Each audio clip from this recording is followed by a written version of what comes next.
I'm a shark in a pond. That's what Asaf told me on a recent call.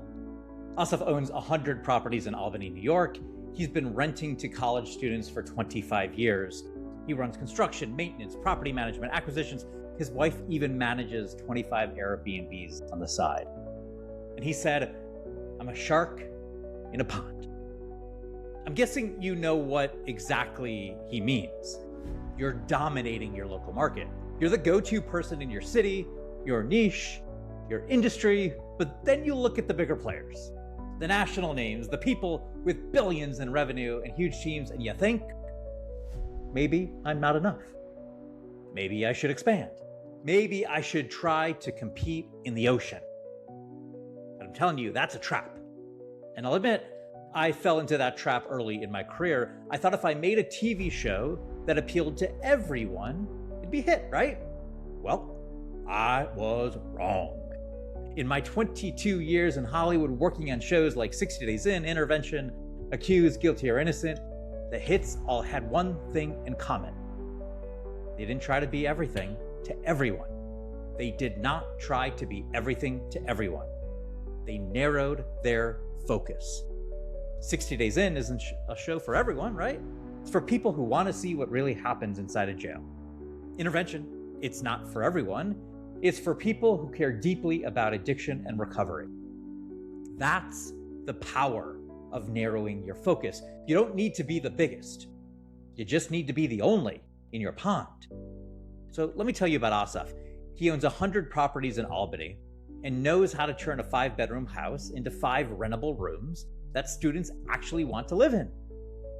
He's crushing it. But here's what he told me on the call. Brad, went to New York City last week to visit a college buddy who's a huge landlord there.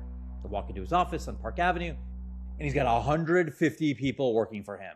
Young professionals making $150,000 to $250,000 a year minimum. I thought maybe he had $1 billion in real estate. Turns out he has 7 billion. My doing well is small compared to him doing well.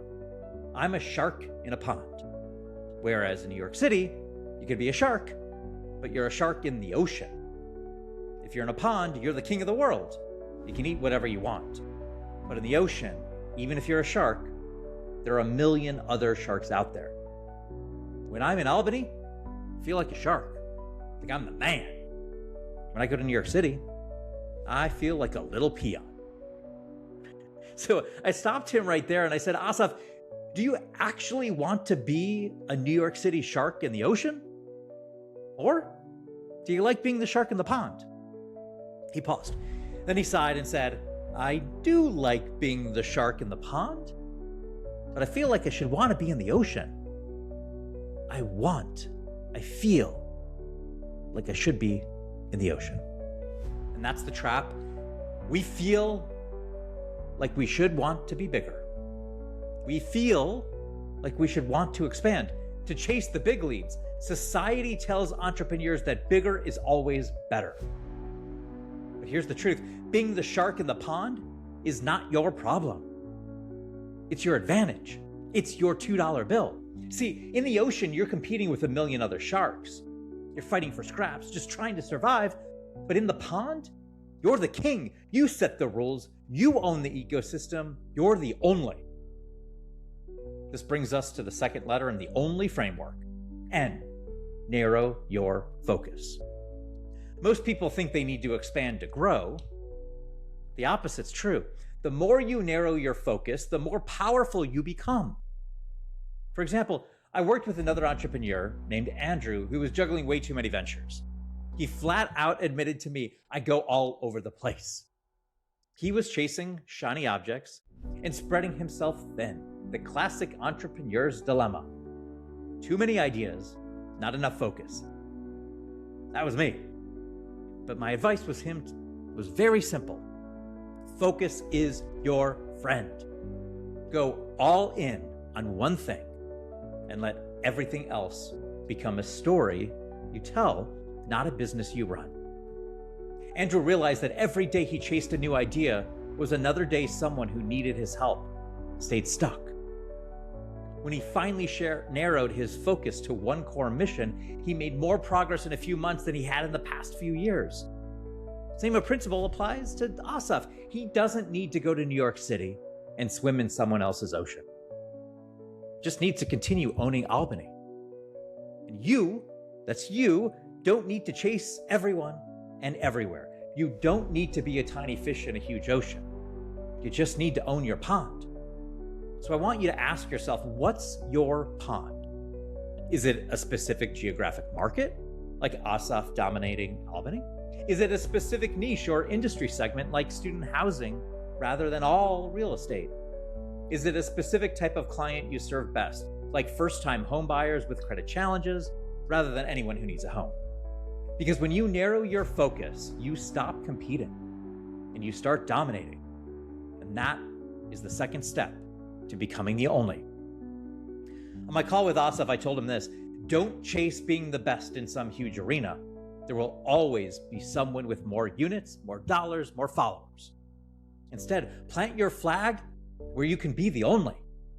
You'll make a bigger impact being the only one who does what you do than by trying to be a slightly better version of someone else. That's what I want you to understand today. You don't need to be the biggest. You don't need to be everywhere. You just need to be the only in your pond. And remember, specific is unforgettable. General is invisible. When you try to be everything to everyone, you become important to no one. When you narrow your focus, when you truly own your own pond, you become unforgettable. You set the rules, you attract the people that matter, you become the only choice. That's the $2 bill. So here's a quick recap. Last week we talked about the O, own your difference, the first step of the only framework. Today we covered N, narrow your focus, the second step. See how they work together? First you own what makes you different, then you narrow down where and who you're going to serve with that difference. Asaf owns his unique traits, Israeli directness, a compassionate core, etc., and he narrowed his focus, student housing in one city. The result, he's the only one who combines those traits in that market, and nobody can touch him. That's his $2 bill. So, what should you do now? Well, I got an app. I got a thing for you. Go to findyouronly.app. That's findyouronly.app. Answer 8 questions. It'll take you less than 8 minutes, and you'll discover your only statement, the unique positioning that makes you unforgettable in your market. Then after you do this, you get to book a free 15-minute call with me. And I'm telling you, that's only for a limited time. I've got big things coming, and my time is going to be best spent elsewhere. Now, I love talking to you, so book a 15-minute call while it lasts. It's not going to be a sales pitch. It's a full mini audit of your brand. You're going to get a personalized only statement deliverable, targeted action items, and clarity on your niche. Sounds good? Well, I've done over 30 of these calls recently, and entrepreneurs are telling me things like this. You definitely have a gift. You've got my mind running in a very creative direction. That was John, who's in real estate. You really opened my eyes to pushing myself out of my comfort zone. You pushed me a level ahead. That was Annette. She's in professional services. This was very enlightening on many things I hadn't thought about. That was Eloisa in food and beverage.